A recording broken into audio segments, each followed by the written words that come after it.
if you haven't heard this before, you will struggle to believe that this happened on the same website, in the same organ, both one for the Daily Mail, one for the Mail on Sunday. Right, so we'll start with Kate. Not long to go. Pregnant Kate tenderly cradles her baby bump while wrapping up her royal duties ahead of maternity leave. And William confirms she's due any minute now. Find out in a moment what exactly the same outlet said about exactly the same behaviour while undertaken by a different wife of a different British prince. Why can't Meghan Markle keep her hands off her bump? Experts tackle the question that has got the nation talking. Is it pride, vanity, acting, or a new age bonding technique? That's just one example. Kate's morning sickness cure. Prince William gifted with an avocado for pregnant Duchess. Oh, isn't that nice? So a member of the public gave Prince William an avocado because wrapped up in a bow by a little boy whose mother is suffering during her pregnancy too. Meghan Markle's beloved avocado linked to human rights abuse and drought. Millennial shame. I mean, even if you thought I was mad, yeah? Even if you thought I was wearing a tinfoil hat when I tried to describe to you how insane the coverage of this couple has been, you're going to hear that, possibly even more than the baby bump story or the honeymoon posy story. Kate's morning sickness cure. Prince William gifted with an avocado for pregnant Duchess. Meghan Markle's beloved avocado linked to human rights abuse and drought. Before I play this clip, let me just prepare some of you emotionally, because I already know the veins are about to pop. The keyboards are about to get punched. The dissertations in the comments are about to be typed. In all caps, with zero punctuation and even less logic. Now, take a breath, hydrate. This might be a lot for some of you. Because today, James O'Brien said something that's going to hit a nerve. A very specific nerve. The one powered entirely by obsession. Question. It's just envy, isn't it? The whole point of the attacks upon Prince Harry and his wife, whether they're coming from within the palace, on the record, off the record, nowhere near the record, or whether it's coming from Fleet Street, is because they're simply better at everything. They're better at PR, they're more media savvy, they're more articulate, they're more empathetic, crucially, they're more accomplished. Look at their careers, compare their careers. They're more accomplished and they're more attractive. So here is the real sin of Harry Windsor, and this only occurred to me last night. It's box fresh, I'm going to throw open the phone lines and you can kick it to pieces if you want on 0345 6060 973. But the real reason for the hatred, the viciousness, and this astonishing level of abuse is because they make a complete mockery of royalty itself. The idea that he gets the top job and he sits in the sidecar for the rest of his life is absolutely absurd. But we can never ever admit that because it shakes the very foundations of the royal... More attractive. You hear that? Woo! Now let's talk, because I know some of you heard that and immediately started hyperventilating. Like, no, it's not envy, I just don't like her. Right. And I just casually check the weather by refreshing Meghan's content 17 times a day. Sure, Jan. At this point, some of you know more about Meghan than her own family. You know her outfits, her schedule, her brand, her projects, her breathing pattern. But yet, she's irrelevant. Okay, sure. And I'm the King of England. Let's stay grounded. This is obsession. This is fixation. This is fan behavior with a bitter attitude. Because what really happened? Prince Harry and Meghan left and didn't flop. That's the part that broke some of you. Because the fantasy was failure. The fantasy was struggle. The fantasy was them coming back humbled, quiet, and grateful for crumbs. And instead, they built a whole life, a whole brand, a whole global presence that doesn't need approval from a palace press office or a tabloid headline. And now you're stuck watching it daily, against your will, allegedly, because you hate them so much. Why are you still tuned in? Why are you first in line every time they breathe? Why are you writing think pieces in comment sections like you're submitting a thesis? Nobody assigned homework, nobody asked for citations, and yet here you are. Clocked in, unpaid, loud, wrong, and consistent. I'll give you that, consistent. And what James O'Brien said, that's the part you don't want to admit. They disrupt the whole idea of the system. Because if the spare can walk away and thrive, then what exactly are people clinging to? If relevance, influence, and impact can exist without the institution, then what is the institution really offering? And that question makes people have a meltdown. So instead of answering it, you open Instagram, you open TikTok, you open Twitter, and you start typing. Again and again and again. Like it's cardio. At this point, it's not even hate. It's a routine. It's a lifestyle. It's a personality trait. And honestly, it's getting embarrassing. And that's the read. This is the Notorious JTB, Notoriously Opinionated, signing out.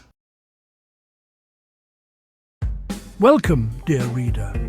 Whether you follow royal news with keen interest or just catch the headlines, today's discussion invites you to look beneath the surface. The royal family has long fascinated people in Britain and beyond. Lately, however, this fascination has taken on a sharper edge, especially when it comes to media coverage. This essay takes you on a journey through the world of royal reporting. We will examine how Meghan Markle and Kate Middleton have been treated differently by the press. These stories are not just about two women. They are about the power of media and the way it shapes our society. We all have opinions about the royals, but have we stopped to question where those opinions come from? If you have ever wondered why some headlines seem unfair, or why some royals are praised while others are blamed, you are in the right place. Let's step into this conversation together with open minds and curious hearts. After all, the truth is often more complicated than the headlines suggest. James O'Brien is a well-known UK broadcaster and journalist. He's best known for hosting a popular radio show where he debates the news and asks tough questions. O'Brien is respected for his fearless approach and thoughtful analysis. He often highlights how Meghan Markle and Kate Middleton are treated differently in the media. By reading headlines side by side, he exposes contradictions and media bias. O'Brien matters because he challenges the status quo and sparks important conversations about fairness in the press. Let's look at how the media treats Meghan Markle and Kate Middleton. Sometimes they do almost the same thing, but the headlines tell two very different stories. When Kate touched her baby bump, headlines called it a loving gesture. But when Meghan did the same, headlines questioned her actions. Even Meghan's wedding flowers were criticised, while Kate's were praised as tradition. Praise for one can become criticism for the other, even when their actions are almost identical. These contrasts invite us to think more deeply about the stories we are told. Why do such double standards exist in the first place? Some say it is simply the nature of tabloid journalism. Newspapers want to sell stories, and controversy draws readers. But is it just about selling papers, or is there something deeper at play? Some experts believe that bias can come from unconscious prejudice. Meghan, as a woman of colour and an outsider, may face scrutiny that Kate, a British-born royal, does not. Others argue that the press has always played favourites, making heroes and villains out of public figures. It's also possible that old traditions and ideas about what a royal should be shape these stories. People who break the mould, like Meghan, are sometimes seen as a threat to tradition. The press, reflecting these fears, may highlight their differences rather than similarities. Whatever the reason, the pattern is clear. The media seems to expect perfection from Meghan while being more forgiving of Kate. This double standard has real consequences, both for the royals involved and for the public's trust in the news. There is a difference between healthy criticism and obsession. Public figures, especially royals, are used to being watched and sometimes questioned. But, you know, when the focus becomes intense and personal, it can cross the line into something more harmful. With Meghan and Harry, the coverage went beyond simple critique. Every move they made was dissected, often in a negative way. Their decisions, from leaving royal duties to choosing baby names, became front-page news for weeks. Is this level of attention normal, or does it show an unhealthy obsession with their lives? Critics say the press was just doing its job. Supporters of Meghan argue that the coverage was relentless and unfair. This kind of obsession can have serious effects.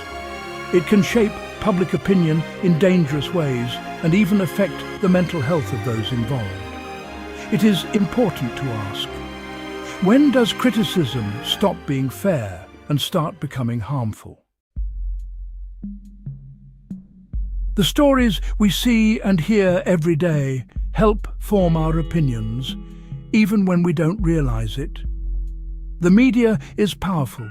It can make us feel sympathy, anger, or mistrust toward public figures with just a few words or images. When the press repeats certain themes, like portraying Meghan as difficult and Kate as perfect, these messages sink in. Over time, they shape how people view the royals, often without questioning whether the story is fair or true. James O'Brien and others believe that it is important to challenge these narratives. By showing the differences in coverage, they encourage us to think for ourselves. They remind us that we do not have to accept what we are told at face value. If we want a more just and balanced society, we need to look closely at the stories we consume. Only then can we make up our minds based on facts, not just headlines. Given all this, many ask, does Meghan Markle deserve an apology from the press? Some say yes. They argue that the press crossed the line, causing real harm to Meghan and her family. Others believe that public figures should expect tough coverage and that apologies are not realistic. Still, it is hard to ignore the impact of years of negative headlines. Meghan herself spoke about feeling isolated and misunderstood. For her, the double standard was not just a matter of words, it affected her life and well-being. An apology would not erase the past, but it could be a step toward fairness and accountability. It would show that the press recognizes the power of its words and the need to use that power responsibly.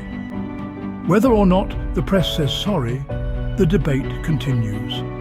The question goes beyond Meghan and speaks to how we treat those in the public eye. The conversation about media bias and the royals is far from over. Each new headline is a chance to reflect on how stories are told and who gets to tell them. As more people become aware of these double standards, there is hope for change. Journalists and readers alike can play a role in shaping the future. By demanding fair reporting and calling out bias when we see it, we help build a more honest media landscape. The royals themselves are also finding new ways to share their stories, using social media and interviews to speak directly to the public. This ongoing debate is healthy. It makes us think more deeply about the news we consume and the values we hold. In the end, it is not just about Meghan and Kate. It is about all of us. Let's keep the conversation going with respect and open minds. Change happens when people speak up and listen to one another. Now, we turn the question to you. What do you think about the royal double standard? Have you noticed unfair headlines or stories? Do you believe the press should apologize, or is this just part of public life? Your opinion matters. By sharing your thoughts and listening to others, you help create a better, more understanding society. We encourage you to reflect on the stories you read and the reasons behind them. Let's agree to discuss these issues with kindness and respect. The royal family is just one example of how media shapes our world. We all have a part to play in demanding fairness and truth. Thank you for joining this conversation. Together, we can hope for a more balanced and thoughtful media in the future.